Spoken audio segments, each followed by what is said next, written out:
Hello friends, welcome back to my YouTube channel. Moi Rajiv Pao. So guys, আজি আমি এটা বিশেষ স্থানলৈ ৰাওনা কৰিছো. So guys, যেটো স্থান ৰাওনা কৰিছো আমি অসম আৰু অৰুণাচল সীমান্তত অৱস্থিত অৰ্থাৎ মালিনী থান. So মালিনী থানলৈ আমি এটা যাত্ৰা আৰম্ভ কৰিছো. কিনকিনিয়া বৰষুণ দেখিছেনে friends? কিনকিনিয়া বৰষুণৰ মাজতে আমি এতিয়া যাত্ৰা আৰম্ভ কৰিছো. So guys, ভিডিওটো আপোনালোকে চাই থাকক স্কিপ নকৰাকৈ. So friends, আমি যাত্ৰা আৰম্ভ কৰিছো আৰু মোৰ লগতে আছে আপোনাৰ ইফালে মোৰ বন্ধু ভাইজান হয় আৰু লগতে আছে গাঁৱৰে মোৰ ভাইটি হাই আৰু লগতে আহিছে আপোনাৰ পৱন তাও মিষ্টাৰ পৱন তাও ড্ৰাইভাৰো আহিছে. সো গাইজ আপোনালোকে ভিডিওটো চাই থাকক স্কিপ নকৰাকৈ.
আপোনালোকে নিশ্চয় ভিডিওটো চাই আছে.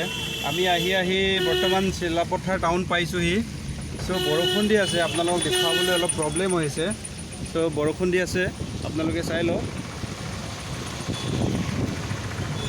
আৰু আমি কিছু সময় লাগিব, ইয়াৰ পৰা প্ৰায় 7 কিলোমিটাৰমান হ'ব মেইন আমাৰ গন্তব্যস্থানলৈ, মানে লিকাবালিলৈ, মালিনী থানলৈ. সো গাইজ আপোনালোকে ভিডিওটো চাই থাকক. কি সুন্দৰ চাওক, কুঁৱলীয়ে ঢাকি ৰাখিছে গোটেই পাহাৰখন. আমি পালোহি এতিয়া, লাহে লাহে বলা.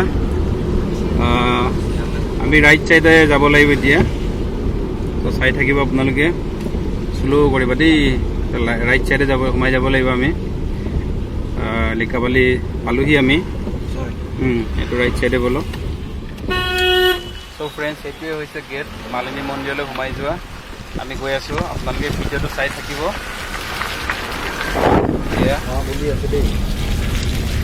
বৰষুণ দি আছে যিহেতু আমি কেমেৰাটো বাহিৰলৈ উলিয়াব পৰা নাই. তো আমি 1-1.5 কিলোমিটাৰ পিছতে আমি পাই যাম.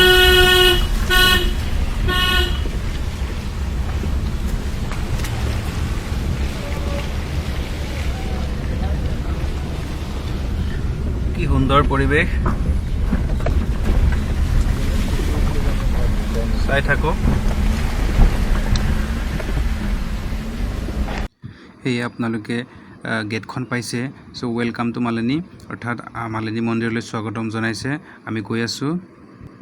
হেল্ল' ফ্ৰেণ্ডছ, ফাইনেলি আমি লিকাবালিলৈ পাই গ'লোঁ। চাই লওক, ইয়াৰ পাৰ্কিং প্লেচত আমি গাড়ীখন ৰাখিছোঁ। পূৰ্বতে বাৰু এনেকুৱা নাছিলে, আজি বৰষুণ হোৱাৰ কাৰণে অলপ হেৰি কৰিছে, মানুহ কম হৈছে। চ' পাৰ্কিং প্লেচ কিतना দেনা है? 20 रुपया।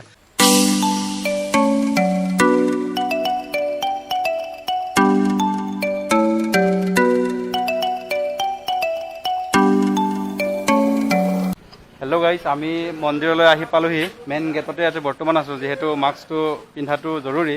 সেইটো কাৰণে চ' গাইজ আপোনালোকে ভিডিঅ'টো চাই থাকক, আমি ওপৰলৈ গৈ থাকিম।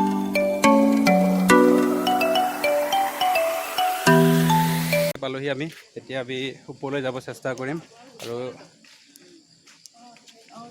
গৈ আছোঁ ওপৰলৈ। যিহেতু আমি মন্দিৰলৈ আহিছোঁ, চাকি ধূপ জ্বলাই লওঁ আমি ইয়াতে। ভিতৰত অলপ প্ৰব্লেম হয় ভিতৰত, চ' আমাক যাব নিদিয়ে চাকি ধূপ জ্বলাবলৈ। চ' ইয়াতে আমি চাকি ধূপটো জ্বলাই লওঁ। চ' গাইজ ভিডিঅ'টো চাই থাকক।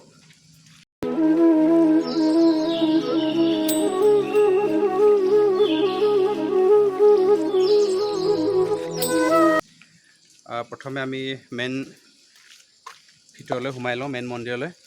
তাৰপিছতে আমি মালিনী থানৰ ইতিবৃত্তি সেইখিনি মই চমুকৈ দুআষাৰ হ'লেও কৈ দিম, কাৰণ কেনেকৈ উৎপত্তি হৈছিলে এইখন মালিনী থানখন। চ' গাইজ আপোনালোকে চাই থাকিব।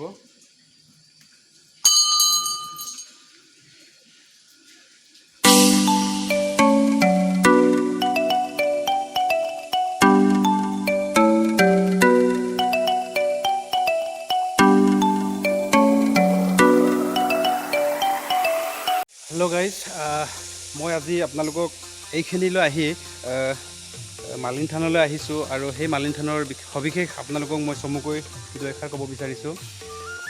প্ৰাচীন কালত শুনামতে ভগৱান শ্ৰীকৃষ্ণই যেতিয়া ভীষ্মৰ জীয়ৰী ৰুক্মিণীক যেতিয়া পলুৱাই আনিছিলে, চ' ভাল পাই পলুৱাই আনিছিলে, শুনামতে সেইখিনি স্থানতে দৌল যাত্ৰা কৰোঁতে সেইখিনি স্থানতে জিৰাইছিলে মানে। আৰু ইয়াতে ভগৱান শিৱ আৰু পাৰ্বতীয়ে ধুনীয়াকৈ বিভিন্ন ৰঙৰ ফুলৰ মালাৰে গাঁঠি তেখেতলোকক সম্বোধন কৰিছিলে, চ' আদৰি লৈছিলে।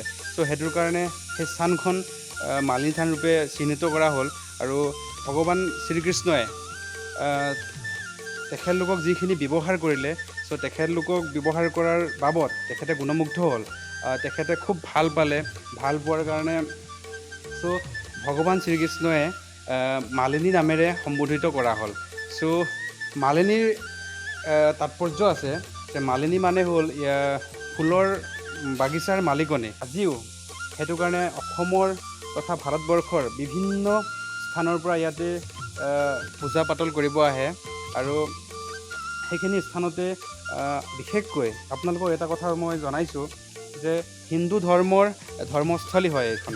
বিশেষকৈ হিন্দু ধৰ্মৰ এখন ধৰ্মস্থলী হয়। ইয়াত দেশৰ বিভিন্ন পুৰোহিতবিলাকে ইয়াতে আহি পূজা পাতল আৰম্ভ কৰে, পূজা পাতল কৰে। চ' উপায় মংগলৰ কাৰণে।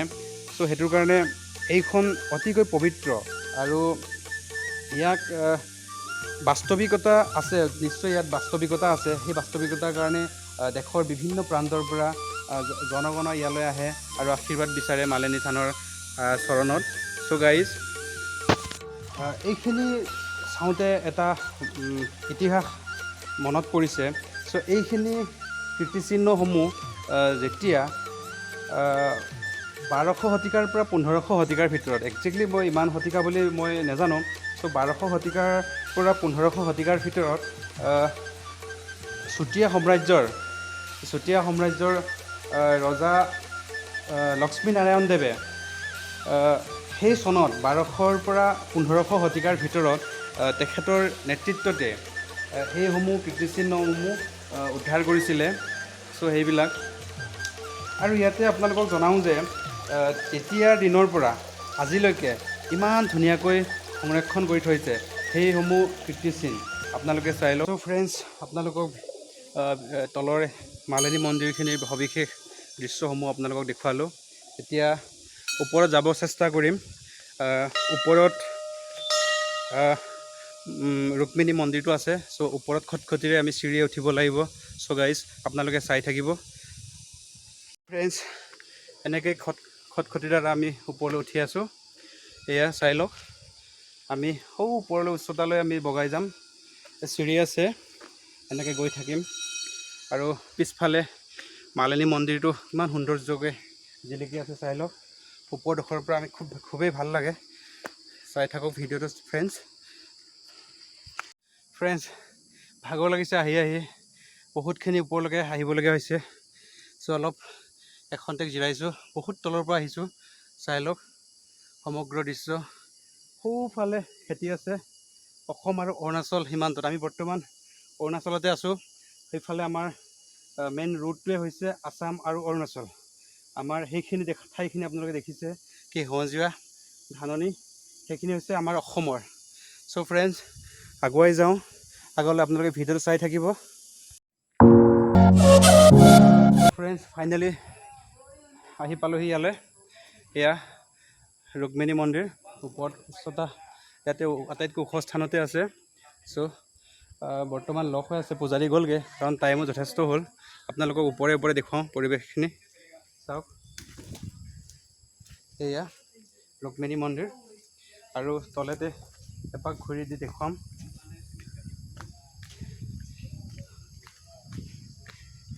বৰষুণত তিতিছে আৰু ঘামো ওলাইছে ফ্ৰেণ্ডছ। এয়া ইয়াতে ভক্তসকলে এইখিনি স্থানতে এই গছতে আপোনালোক আশীৰ্বাদ বিচাৰে। চ' মনৰ কামনাটো ইয়াতে পূৰ্ণ হ'ব লাগে, যাতে ভৱিষ্যতে সফল হ'ব লাগে। সেইখিনি আশীৰ্বাদ ইয়াতে মা মন্দিৰত, ৰুক্মিণী মন্দিৰতে আশীৰ্বাদ লয়। আৰু ইয়াতে ধূপ চাকি ইত্যাদি জ্বলায় ভক্তসকলে। চ' আমিও আহিছোঁ কাৰণ বতৰটো খুবেই বেয়া, আমি ধূপ চাকি জ্বলাব পৰা নাই ইয়াত যিহেতু। এয়া চাওক পৰিৱেশ। আজিৰ ভিডিঅ'টো সিমানে আছিলে। চ' ভাল হওক বেয়া হওক সকলোখিনি আপোনালোকক দেখুৱালোঁ। আৰু যিহেতু মই নতুনকৈ আহিছোঁ এইটো চেনেলত, মোৰ চেনেলটো আপোনালোকে ভাল পালে লাইক কৰিব, কমেণ্ট কৰি জনাব। আৰু মোৰ চেনেলটো আপোনালোকে ছাবস্ক্ৰাইব কৰিব।